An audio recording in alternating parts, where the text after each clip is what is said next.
सरकार बनेगी समाजवादी पार्टी की तो सबसे पहले ईवीएम हटाने का काम समाजवादी लोग करेंगे। स्वागत है आपका भारत वॉइस में। क्या इस देश में ईवीएम के साथ एक बड़ा खेल खेला जा रहा है और चुनाव में बड़ी धांधली की जा रही है और चुनाव ईवीएम के सहारे ही जीते जा रहे हैं? यह सवाल बहुत गंभीर हो जाता है, इसलिए क्योंकि इन सवालों का जवाब किसी के पास नहीं है। हर चुनाव के बाद ईवीएम की विश्वसनीयता को लेकर बहुत सारे गंभीर सवाल उठाए जाते हैं।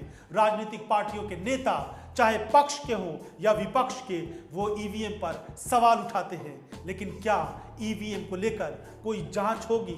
और ईवीएम को लेकर जो सवाल उठाए जाते हैं, क्या ऐसा नहीं हो सकता कि ईवीएम से चुनाव न कराकर मतपत्रों से ही चुनाव करा दिया जाए? इसमें किस तरह का संकट, किस तरह की रुकावट आ सकती है? बात इसलिए गंभीर हो जाती है कि देश के आम लोगों के अलावा बड़े बड़े लोग, बड़े बड़े जो समाज से जुड़े हुए लोग हैं या राजनीतिक पार्टियों के बड़े बड़े नेता हैं, वो ईवीएम को लेकर लगातार सवाल उठा रहे हैं। समाजवादी पार्टी के नेता, राष्ट्रीय अध्यक्ष अखिलेश यादव ने एक बार फिर से ईवीएम पर जो बयान दिया है, वो देश के लोगों को सोचने पर मजबूर कर देगा। वो मजबूर इसलिए कर देगा कि क्या सच में ईवीएम के सहारे कुछ खास राजनीतिक पार्टियां इस चुनाव में सत्ता में बने रहने के लिए काम करती हैं और वो ईवीएम के सहारे ही चुनाव जीत कर आती हैं। तो लोगों के अंदर इस बात को लेकर शंका पैदा होता है कि कहीं ऐसा तो नहीं है कि ईवीएम में खेल किया गया। लेकिन इसके पहले कि ईवीएम को लेकर बहुत सारे सवालों का जवाब ढूंढने की कोशिश करें, आप अगले कुछ मिनटों तक हमारे साथ जरूर बने रहिएगा। अगर आपको भी लगता है कि ईवीएम के अंदर खामियां हैं, ईवीएम से नहीं बल्कि मतपत्रों से चुनाव होना चाहिए और ईवीएम को हटा देना चाहिए, क्योंकि बड़े बड़े देशों ने, अमेरिका से लेकर यूरोप तक ने ईवीएम को खारिज कर रखा है, तो भारत में आखिर ईवीएम को लेकर इतनी दोस्ती क्यों है? ईवीएम पर सरकार क्यों चाहती है, खासकर भारतीय जनता पार्टी के नेता क्यों चाहते हैं कि ईवीएम से ही चुनाव हो? और ईवीएम पर जब भी सवाल उठते हैं तो भाजपा के नेता इसको खारिज कर देते हैं। ईवीएम की विश्वसनीयता को लेकर देश के आम लोगों में बहुत सारे सवाल हैं। इन सवालों का जवाब देने वाला कोई नहीं। चुनाव आयोग की तरफ से कई बार ये सफाई दी गई, लेकिन चुनाव आयोग की बातों पर भी शायद बहुत सारे लोगों को विश्वास नहीं हो पा रहा है।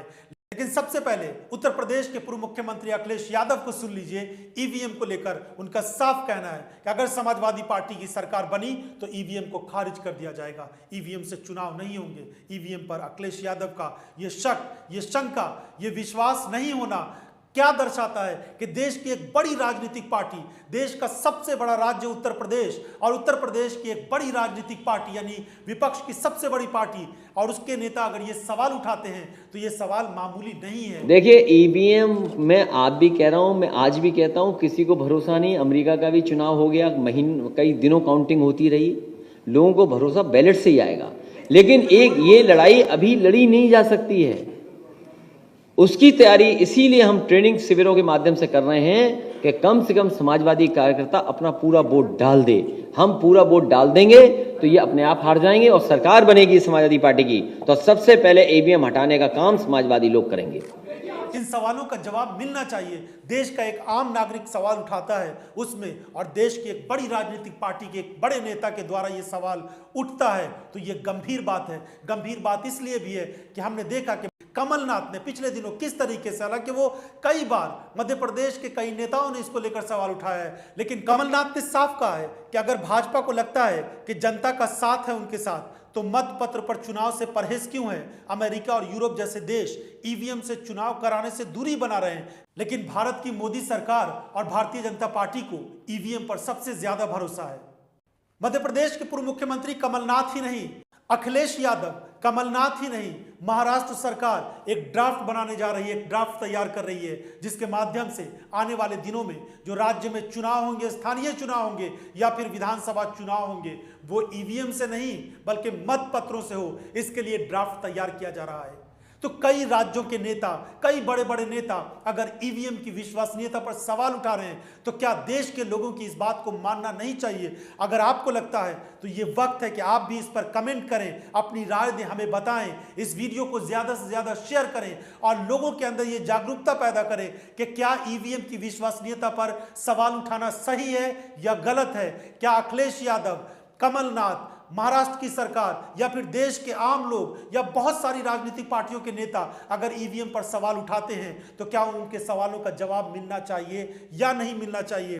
भारतीय जनता पार्टी पर तो कई गंभीर आरोप लगते रहे हैं। कुछ लोग तो यहां तक कहते हैं कि अगर ईवीएम को हटाकर मतपत्रों से चुनाव करा दिया जाए तो भारतीय जनता पार्टी कोई भी चुनाव नहीं जीतेगी। इस तरह की बातें आम लोगों की जुबान पर है। हर चुनाव के बाद जहां जहां भारतीय जनता पार्टी जीतती है उसके बाद सीधे तौर पर यह आरोप लगा दिया जाता है कि ये ईवीएम का खेल हुआ है और ईवीएम की वजह से ही भाजपा जीती है। देश के अलग अलग हिस्सों में कई लोग ईवीएम को लेकर अलग अलग तरीके से कैंपेन चला रहे हैं और उनका कहना है कि इस देश में भी मतपत्रों से चुनाव होना चाहिए, क्योंकि दुनिया भर के कई बड़े देश, विकसित देश ईवीएम को खारिज कर चुके हैं। वहां ईवीएम से चुनाव नहीं होते, मतपत्रों से चुनाव होते हैं। तो भारत में आखिर मतपत्रों से चुनाव क्यों नहीं होते हैं? अभी 5 राज्यों में विधानसभा के चुनाव होने वाले हैं। बहुत सारे लोगों ने यह मांग की थी कि इन 5 राज्यों में भी चुनाव मतपत्रों से ही हो, लेकिन नहीं, यहां पर ईवीएम से चुनाव होंगे। देखना होगा कि इन 5 राज्यों के परिणाम क्या आते हैं, क्योंकि जनता का जो वहां पर रुझान आ रहा है वो साफ तौर पर दर्शाता है कि भारतीय जनता पार्टी को लोगों ने एक तरह से नकार दिया है। तमिलनाडु में बुरी तरह से भाजपा की वहां बुरी हालत बनी हुई है। केरल में ई श्रीधरन को भाजपा ने केरल में मुख्यमंत्री का उम्मीदवार भारतीय जनता पार्टी का बनाया है। केरल में तो भारतीय जनता पार्टी का कोई जनाधार ही नजर नहीं आ रहा है। पुडुचेरी में भी कुछ इसी तरह की स्थिति है। इसके अलावा अगर हम देखें पश्चिम बंगाल और असम की, तो असम में भाजपा की सरकार है, लेकिन पश्चिम बंगाल में भारतीय जनता पार्टी ने अपनी पूरी ताकत लगाई है। लेकिन पश्चिम बंगाल से जिस तरह की खबरें आ रही है और टीएमसी को लेकर जिस तरह का लोगों में विश्वास है, वो साफ दर्शाता है कि भाजपा के लिए वहां भी नो एंट्री का बोर्ड लग चुका है। मगर चुनाव के परिणाम अगर वहां पर भी कुछ उलटफेर होकर आते हैं तो फिर ऐसी स्थिति में ईवीएम पर तो फिर से सवाल उठेंगे। तो जब बार बार ईवीएम पर सवाल उठते हैं तो क्यों नहीं चुनाव आयोग को भी इस बात पर सोचना चाहिए कि लोगों के अगर इस तरह के सवाल हैं तो इन सवालों का जवाब मिलना चाहिए।